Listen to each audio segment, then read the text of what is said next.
TV நேயர்களுக்கு அன்பான பக்தி வணக்கங்கள். தோடகாஷ்டக பாடல் 4. துக்கங்களை நீக்கணும் அப்படிங்கிறது தான் டெய்லி நம்ம தோடகாஷ்டக பாடலினுடைய சாராம்ச பொருள் அப்படிங்கிறத பார்த்துட்டு வரோம். ஆனால் இன்னைக்கு கொஞ்சம் வித்தியாசமாக ஒரு கருத்தையும் சேர்த்துருக்குறாங்க இந்த பாடலில் அப்படிங்கிறது தான் இருக்குது. அது எதனால், அது என்ன அப்படிங்கிறத நம்ம பார்த்துடலாம். அதுக்கு முன்னாடி பாடலுக்குள்ளே நம்ம போயிடலாம். பவயேவ பவாநிதி மே நிதாரம் समजायत सेतसि कौतुचिता मम वराय मोहमहाजलतिं भवशङ्कर देशिक मे चरणम्.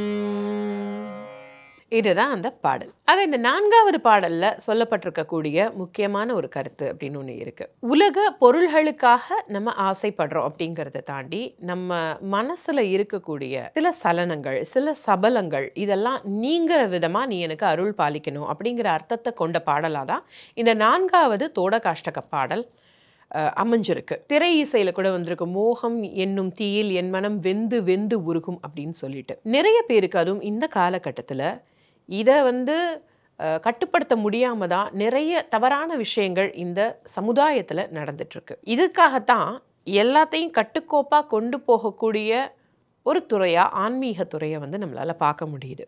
ஆன்மீகம்தான் நம்மளை கட்டுக்கோப்பாக வச்சுக்கும் அப்படிங்கிறதுல எள்ளளவும் சந்தேகம் கிடையாது. கண்டிப்பாக ஒரு இட்ஸ் அ டிஸ்ட்ராக்ஷன் அப்படின்னு தான் சொல்லுவேன். அதாவது தேவையில்லாத விஷயங்கள் நம்மளை டிஸ்ட்ராக்ட் பண்ணிகிட்டே இருக்கும்போது நம்மளை ஒருநிலைப்படுத்தி நம்மளை சரியான வழியில் கொண்டு செல்லக்கூடிய ஒரு விஷயமாகத்தான் இந்த ஆன்மீகம் அமைஞ்சிருக்கு. நிறைய பேர் இதில் எந்த ஒரு பாலினமும் நம்ம ஜெண்டரும் நம்ம இதை பிரிக்கவே வேண்டாம். எல்லாருக்கும் இயற்கையாக இருக்கக்கூடிய விஷயங்கள் தான் இது. இதுலேருந்து நம்ம எப்படி மீண்டு வர்றது, நம்மளுடைய வேலையை நம்ம பிரதானப்படுத்தணும், நம்மளுடைய நேரத்தை எதுக்காக நம்ம பிரதானப்படுத்தி நம்ம செயல்படுறோம் அப்படிங்கிறதுக்கு ரொம்ப முக்கியமாக இந்த ஆன்மீகம் உதவுது. நம்மளுடைய கான்சன்ட்ரேஷன் நினைக்கிற விஷயத்த செய்ய விடாமல் நம்மளை அறியாமல் ஒரு டிஸ்ட்ராக்ஷன், நம்மளையே மீறி நம்ம எதையாவது யோசிச்சுட்டு இருப்போம். நம்ம யாரையாவது ஒருத்தவங்களை பார்த்துட்டு இருப்போம், ஆனால் நம்ம அவங்கள பார்த்துட்டு இருக்க மாட்டோம். மனசில் ஏதாவது ஒன்று ஓடிக்கிட்டு இருக்கும். அதை அவங்க என்ன நினச்சிப்பாங்க, நம்மளை தான் பார்த்துட்ருக்காங்க அப்படின்னு சொல்லி நினச்சிட்டு இருப்பாங்க. இந்த மாதிரி தான் நம்மளை அறியாமல் நம்ம சில விஷயங்களில் விழுந்துருவோம். அதில் விழாமல் நம்மளை காப்பாற்றி நம்மளை வழிநடத்தி போகிறதுக்கு ஒரு முக்கியமான ஒரு ஸ்லோகமாக தோடகாஷ்டக பாடல்ன்ற இந்த 4வது பாடல் அமைஞ்சிருக்கு. ஒவ்வொரு பாடலும் ஒவ்வொரு முத்தா அமைஞ்சிருக்கு. இல்லை, இது தோடகாஷ்டகம் மட்டும் இல்லை, நம்ம கணேச பஞ்சரத்னம், லிங்காஷ்டகம் எல்லாமே பார்த்தோம். எல்லாத்துலேயுமே அதனுடைய சாராம்சம் அப்படின்னா வாழ்க்கையை சரியான ஒழுக்கத்தோட சரியான நெறிகளோடு நம்ம வாழணும் அப்படிங்கிறத பிரதிபலிக்கக்கூடிய வலியுறுத்தக்கூடிய விஷயங்களாக தான் அமைஞ்சிட்ருக்கு. ஆனால் அதை சொல்லக்கூடிய விதம் ஒவ்வொரு ஸ்டைலில் சொல்லியிருக்காங்க. எப்படி சுற்றினாலும் எல்லாம் ஒரே விஷயந்தான், சேரக்கூடிய இடம் ஒன்று தான். ஆனால் எந்த வழியில் வர்றோம், எது நம்மளுக்கு கொஞ்சம் ஈஸியான வழியாக இருக்குது அப்படிங்கிறத நம்ம பார்த்துட்ருக்கோம். ஸோ அப்படி இந்த 4வது பாடல் நம்ம பார்த்துட்டோம். அதனுடைய பொருள் என்னங்கிறத பார்த்துடலாம். பவ ஏவ பவாநிதி மே நிதாரம் சமஜாயத சேதசி கௌதுச்சிதா.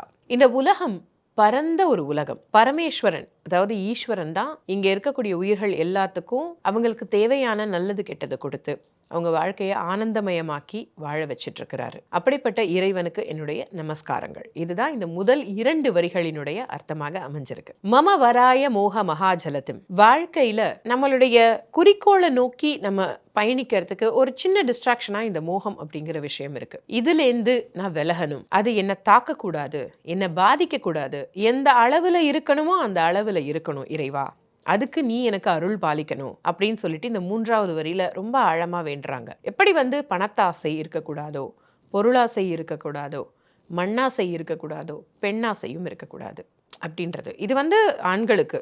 அதே மாதிரி இந்த மோகன்ற விஷயமே எந்த ஒரு உயிரினத்துக்கும் இருக்கக்கூடாதுன்றது கிடையாது. ஆனால் எந்த அளவில் இருக்கணும் அப்படிங்கிறது தான் இங்கே சொல்லப்படுது. அதை நீ என்னை கட்டுக்கோப்பா நீ என்னை வச்சுக்கிறதுக்கு நீ எனக்கு உதவி செய்யணும் இறைவா. அப்படி செய்யறதுக்கு பவசங்கர தேசிகமே சரணம், நீ தான் எனக்கு புகலிடமாக இருக்கணும். உன்னுடைய பாதத்தில் இந்த விஷயங்கள்லாம் எனக்கு வேணும்னு சொல்லி நான் உன்னுடைய பாதத்தில் சரணடைகிறேன் அப்படின்னு சொல்லிட்டு வேண்டி விழற மாதிரி இந்த பாடலினுடைய அர்த்தம் அமைஞ்சிருக்கு.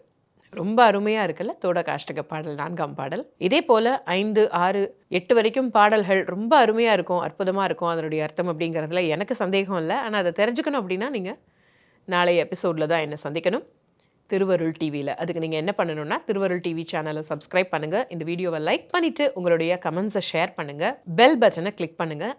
இதே போல உங்களுக்கு தெரிந்த பாடல்கள், அஷ்டகங்கள் இதெல்லாம் இருக்கு அப்படின்னு நீங்க நினைச்சீங்கன்னா, ஆனா அத எனக்கு இன்னும் கொஞ்சம் அர்த்தத்தோட சொல்லிக் குடுக்கணும். கொஞ்சம் ராகமா டெய்லி நான் பாடுற மாரி சொல்லிக் குடுக்கணும். நிகழ்ச்சியில நானும் கலந்துக்கணும். நானும் ஒரு ஸ்லோகம் அதில வந்து லைவா கத்துக்கணும். இப்படியெல்லாம் நீங்க நினைச்சீங்க அப்படின்னாலும், கீழ டிஸ்ப்ளே ஆயிட்டு இருக்க நம்பருக்கு நீங்க வந்து கால் பண்ணி சொல்லலாம். பாடல் கத்துக்கணும், கர்நாடக இசை கத்துக்கணும் அப்படின்னாலுமே வந்து உங்களுக்கு நீங்க எங்கள தொடர்பு கொள்ளலாம். நாளைய எபிசோட்ல உங்களை சந்திக்கும் வரை உங்களிடமிருந்து விடைபெறுவது உங்கள் சுஜிதா. நன்றி.